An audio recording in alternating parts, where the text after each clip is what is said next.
Hey gamers, Blindy here. It's November 2023, and I recently finished a playthrough of A Plague Tale Innocence, and thought I would share some of my thoughts, impressions, and experiences with you. So if you're ready, let's get to it. A Plague Tale Innocence has been around a few years, originally released on May 14th, 2019 for the PlayStation 4, Xbox One, and PC.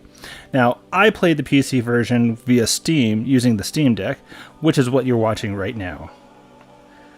If you're looking to play the game yourself, it's available on Steam for about 55 Canadian dollars. I'm not going to convert that, you'll have to figure that out in your own currency. But it frequently goes on sale for about 80% off according to SteamDB, which puts it around $10 or so. So definitely keep an eye open for that. It's also kicking around on the PS4, PS5, Xbox One, as well as the Xbox Series X and S, and the Switch, so there are plenty of ways to get your hands on this game. Ratings for this game are generally favorable as well.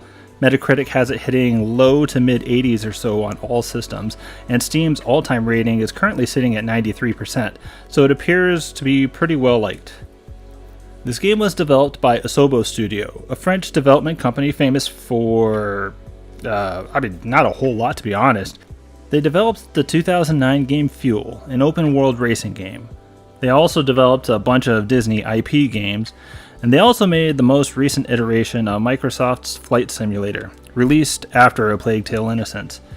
I mean really, be honest with yourself, you've never heard of them either. So really, what could possibly go wrong trying to develop a story-rich campaign about plague-infested France in the 14th century by a company that has never developed a game as story-bound as this?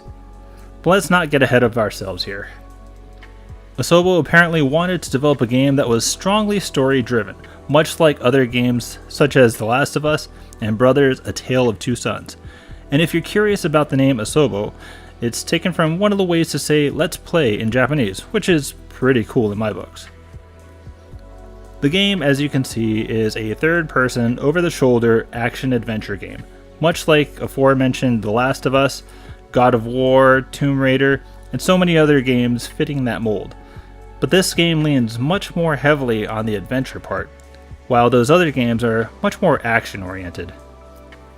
Even then, the adventure seems limited in scope as you don't have a lot of freedom to choose your own adventure, but it's really the story that carries the weight in this game. Also, please note that this game has an M for mature rating. Some of the death scenes are realistic-ish, but you cut to black before you see anything gory. There's realistic blood, and the rats consume people, so that's kind of gross. You also have some scenes of bodies that have been pretty mutilated. Since it's not the focus of the game, those instances are usually pretty short, but they'll definitely make an impact on younger minds. And if you're looking for a long game to spend a whole bunch of hours in, this ain't it. How Long to Beat has this game's completion time at around 11 to 12 hours to beat, and it took me about 12 hours as well.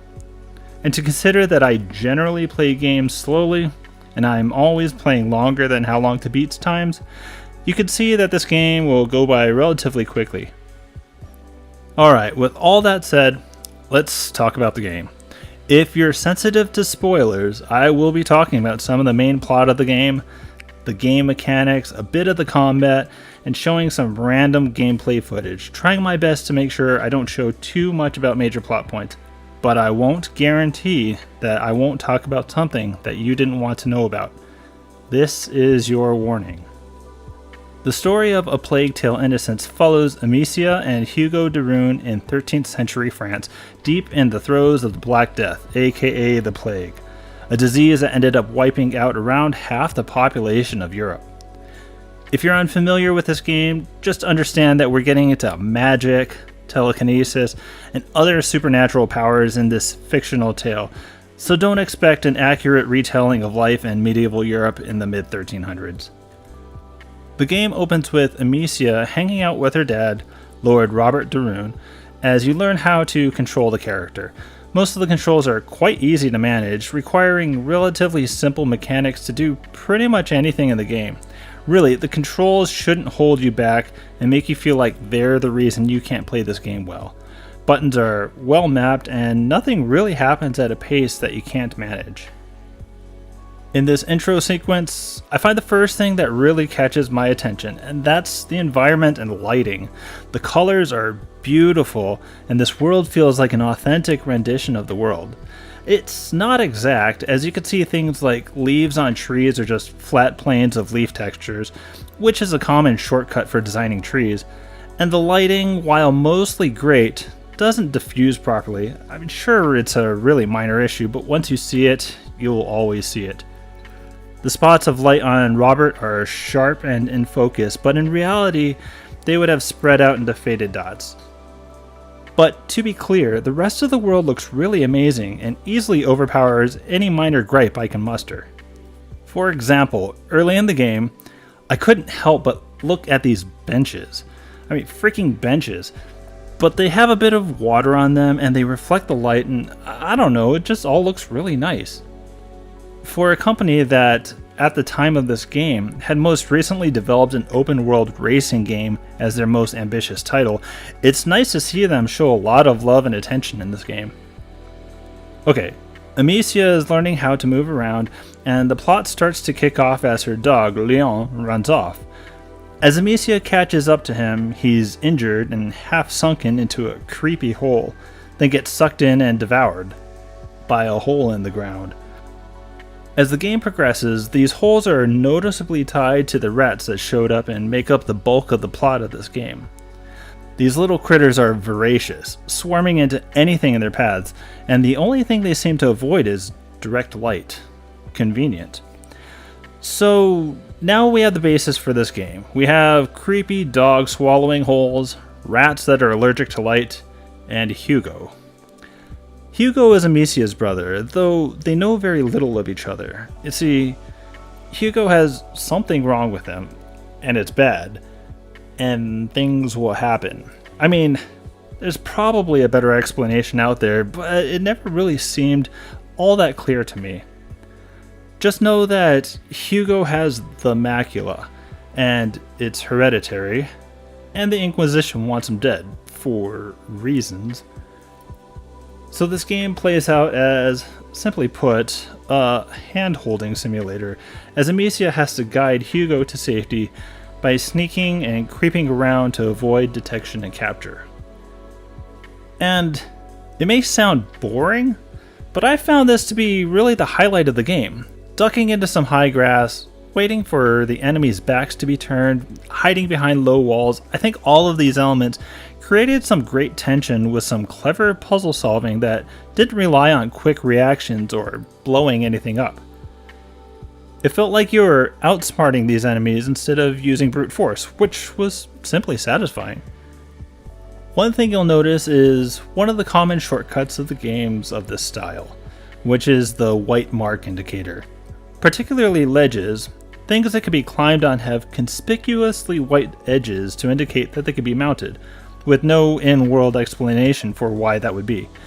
To be honest, I'm not complaining because after taking some time to consider some viable alternatives, I couldn't really think of anything. I guess you could leave the white off of them, but then you might take your character up to every surface, trying to find the right one to be able to climb, so ultimately, it's fine. Look for the white marks. While walking through this world with Amicia, and more particularly Hugo, you could tell that he doesn't know what's going on around him, his role in this entire mess, and the title of the game may suggest his innocence.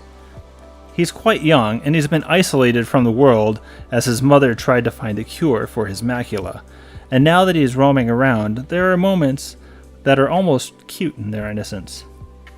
For instance, there's a scene with some beds.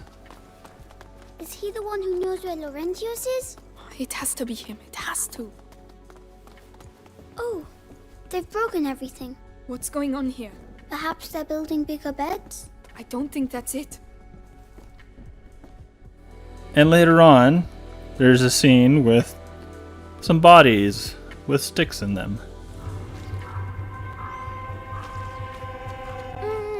They've got sticks in their dummies. Don't look. Try to ignore everything you see here, Hugo. As this game progresses, you'll notice that it's linear, very linear. There are some places that you get a little stuck in, but that's merely due to the puzzle solving nature of some areas. Once you figure out how to progress, you'll only be able to go one way. Only one door is available, or the sequence of events forces you down a certain path, or maybe a guard is blocking an option that really wasn't an option. If you like freedom and exploration, this may be something that turns you off, but I didn't really mind it. It felt like I could never get lost and I was always progressing, which is a satisfying feeling, even if it meant I lost the feeling of openness. And speaking of exploration, this game really isn't a looter either. Some games like this make you feel like you have to check every subtle location to make sure you grabbed all the goods. While that helps a bit in this game, it wasn't a focus at all. You could progress with just about any amount of materials at any given time, so if you wanted to wander and search for stuff, you'll find a bit, but it won't add a ton of time to your gameplay. Alright, so a few thoughts to wrap this up. First, this is one of those games that only allows autosave, so keep that in mind. It was never a concern for me, but then again, it never failed on me either. Combat is relatively minimal, and much of the combat can be considered more like a puzzle element, except with animate objects. That's fine, but the one issue I found is that when aiming, the auto-aim feature is really nice unless you have two targets right next to each other. Sometimes an enemy might be carrying something that you want to hit, but your two targets are that thing that you're trying to hit and his head. So carefully trying to go from one to the other can be a bit of a wrestling match with your joystick. Perhaps things are easier with a mouse, but I didn't have that experience, so I can't say. I loved sneaking around. Sneaking around is awesome. Sneaking around in tall grass is awesome. But by the latter half of the game, there's no more tall grass. It's like they forgot that was a thing when they developed the levels and abandoned it completely. Not a game breaker, but I would have liked to see them continue that really cool gameplay mechanic. I love their way of managing ladders and ledges. You press a button at a ladder, and Amicia climbs to the top, or bottom, completely on her own. You don't regain control of her until she makes it to the other side. You don't have to hold up or down on the ladder because the game assumes you want to get to the top when you walk up to it, and does all the work for you. And ledges, well, you can't fall off of them, which is awesome. So stupid mistakes won't set you back a bunch of wasted minutes because, simply put, you can't make those mistakes. Oh, and you have a dodge button. I never used it, but it's there. Alright, so let's wrap things up. At the beginning, I asked you a question. So what could possibly go wrong with trying to develop a story-rich campaign about plague-infested France in the 14th century? And to answer that, apparently nothing. They did a great job with this game. Any complaints I had are super nitpicky, and when I step back and look at the game as a whole, I had a great time with it. I loved the colors, the atmosphere, the accompanying sound and music, and the pace of the game. I didn't need constant action that required quick reflexes. I didn't need a dozen weapons I would never use. I didn't need a huge cast of characters. This game kept things simple and engaging. The story was unique, and while I felt it was a little confusing, I still do, it didn't feel like the story was getting in the way of the gameplay. I wasn't anxiously tapping skip on the cutscenes or moaning when another one popped up. It's a bit on the short side, clocking in at about 12 hours for me, and with it being so linear, you could expect about the same for your playthrough. And with its sequel, A Plague Tale Requiem, you can add another 17-ish hours. So this game isn't for everyone. If you're not into slower, stealthier games, you may still like this, but it may not scratch your itch. But if you like taking your time, thinking through your gameplay more than just using brute force, I think quite a few people will enjoy the style of game this provides. And if you're looking for a rating, let's give this game a 9 out of 10. Yep, I can confidently say a 90% rating is appropriate for this game. I really enjoyed the pace, the visuals, and maybe even the story, kinda, and all that easily overpowers any faults I can hold against the game. So, what are your thoughts? Do you agree or disagree?